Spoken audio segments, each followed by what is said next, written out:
Hi guys, how are you? ચલો આપણે જોઈએ આજે શૈક્ષણિક મનોવિજ્ઞાનમાં 50 પ્રશ્નો, જેનો ક્રમ છે 201 થી 250. છેક સુધી જળવાઈ રહેજો, ઘણા પ્રશ્ન નવા આવવાની સંભાવના છે. જોઈએ કે મેટાકોગ્નિશન એટલે શું?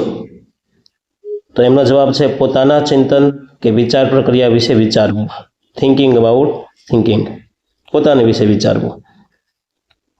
202 એડવાન્સ ઓર્ગેનાઇઝેશન મોડેલ કોણે આપ્યું? એટલે AOM મોડેલ કોણે આપ્યું છે? તો જવાબ છે ડેવિડ આસુબેલ. 203 અર્થપૂર્ણ શાબ્દિક અધ્યયનનો સિદ્ધાંત કોનો છે? તો અર્થપૂર્ણ શાબ્દિક અધ્યયનનો સિદ્ધાંત છે ડેવિડ આસુબેલ. 204 કયા મનોવૈજ્ઞાનિકે જ્ઞાનાત્મક નકશાનો ખ્યાલ આપ્યો છે? તો જવાબ છે એનો એડવર્ડ ટોલમેન. 205 ગ્રીક શબ્દ સાયકીનો અર્થ શું થાય? તો જવાબ આત્મા. 206 મનોવિજ્ઞાનના ઇતિહાસમાં સ્ટ્રક્ચરલિઝમ એટલે કે રચનાવાદના સ્થાપક કોણ હતા? કોણે આપ્યો રચનાવાદ? તો જવાબ છે એનો એડવર્ડ ટીશનર. 207 ફંક્શનાલિઝમ કાર્યવાદના પ્રણેતા કોણ હતા? તો જવાબ છે એનો વિલિયમ જેમ્સ. 208 ગેસ્ટાલ્ટ શબ્દનો જર્મન ભાષામાં અર્થ શું થાય?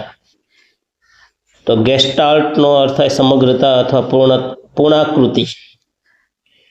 તો ગેસ્ટાલ્ટ સાયકોલોજિસ્ટ કયા કયા? તો 3 નામ આવશે: કોફકા, કોહલર, વર્ધીમર. 209 કયા સિદ્ધાંતને ઇન્સાઇટફુલ લર્નિંગ તરીકે ઓળખવામાં આવે છે? તો જવાબ છે આંતરસૂઝ દ્વારા અધ્યયન. એરિક એરિક્સનના મતે આઇડેન્ટિટી vs રોલ કન્ફ્યુઝન, તો એમાં આવશે એ કઈ અવસ્થામાં જોવા મળે છે? તો એ છે તરુણાવસ્થા. 211મો પ્રશ્ન રોબર્ટ ગેનેએ અધ્યયનના કેટલા પ્રકારો સોપાનો આપ્યા છે? તો 8 પ્રકાર. 212 ગેનેના અધ્યયન શ્રેણીમાં સૌથી નિમ્ન સ્તર કયું છે?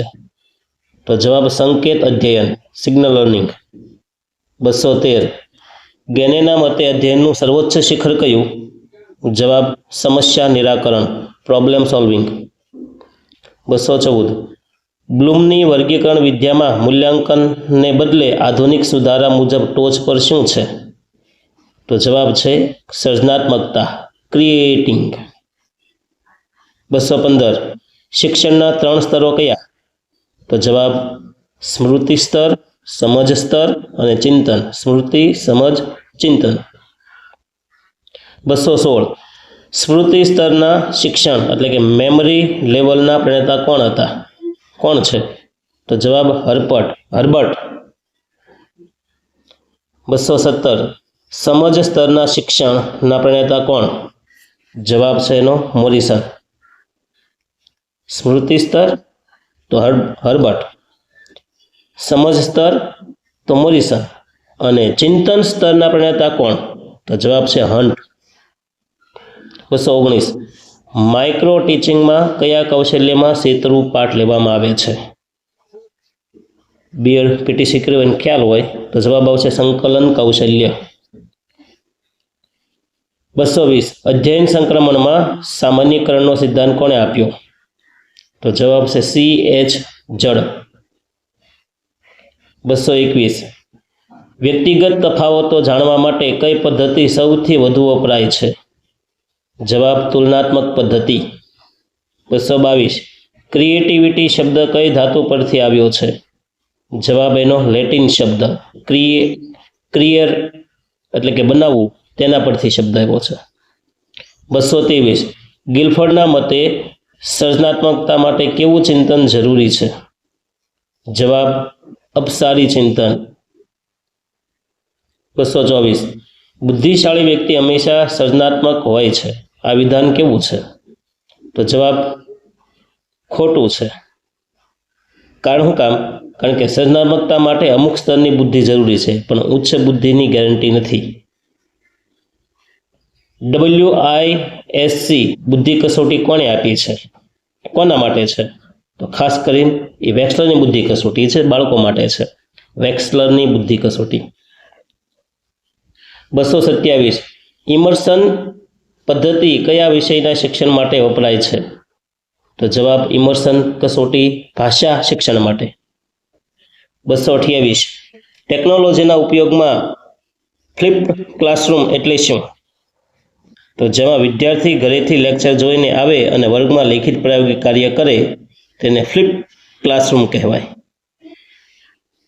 229 MOOC નું પૂરું નામ જણાવો. તો જવાબ છે મેસિવ ઓપન ઓનલાઈન કોર્સ. 230 સ્વયં પોર્ટલનો મુખ્ય હેતુ શું છે? તો મફત અને ગુણવત્તાયુક્ત ઓનલાઈન શિક્ષણ પૂરું પાડવું. 231 શિક્ષણમાં ICTનો ઉપયોગ કયા વર્ષથી ભારતમાં વેગવંતો બન્યો? ICTનો ઉપયોગ એટલે આવશે 2004માં. ICT @ schools scheme. 231 શૂન્ય ઉત્કલ્પના એટલે શું? તો કે બે ચલો વચ્ચે કોઈ તફાવત નથી તેવી ધારણા. 232 મનોવિજ્ઞાનમાં કેસ સ્ટડી પદ્ધતિનો મુખ્ય ગેરફાયદો શું છે? તો જવાબ પરિણામોનું સામાન્યકરણ કરી શકાતું નથી. 233 પ્રાયોગિક પદ્ધતિમાં કયા ચલ પર હેરફેર કરવામાં આવે છે? જવાબ સ્વતંત્ર ચલ પર. 234 કસોટીના યથાર્થતા એટલે શું? તો કસોટીની યથાર્થતા એટલે આવશે કસોટી જે માપવા માટે બન્યું હોય તેનું જ માપન કરવું. 235 સ્ટાન્ડર્ડ ડેવિએશન SD ને ગુજરાતીમાં શું કહેવાય? તો જવાબ છે પ્રમાણ વિચલન. 236 જ્યારે બે ચલો એક જ દિશામાં વધતા હોય ત્યારે કેવો સહસંબંધ કહેવાય?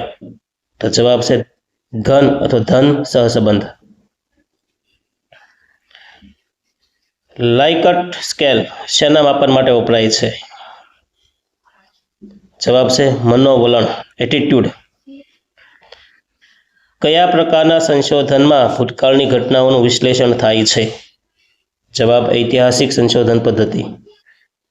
239 શિક્ષણમાં એક્શન રિસર્ચ ક્રિયાત્મક સંશોધન કોણ કરે છે?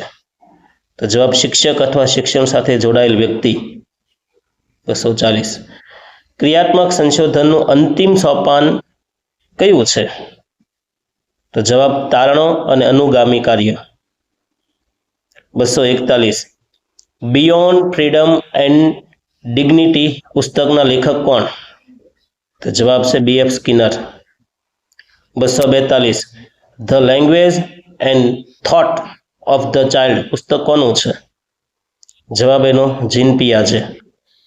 243 ફ્રેમ્સ ઓફ માઇન્ડ પુસ્તકમાં કયો સિદ્ધાંત આપ્યો? જવાબ બહુવિધ બુદ્ધિનો સિદ્ધાંત જે ગાર્ડનરે આપ્યો છે. 8 પ્રકારની બુદ્ધિ આપી છે તેણે. 244 શિક્ષણ એ આત્માનું પોષણ છે આ કોનું વિધાન છે? એનો જવાબ પ્લેટો. 245 માણસ જન્મે છે ત્યારે મુક્ત હોય છે પણ પછી સાંકળોમાં જકડાઈ જાય છે આ કોનું વિધાન છે?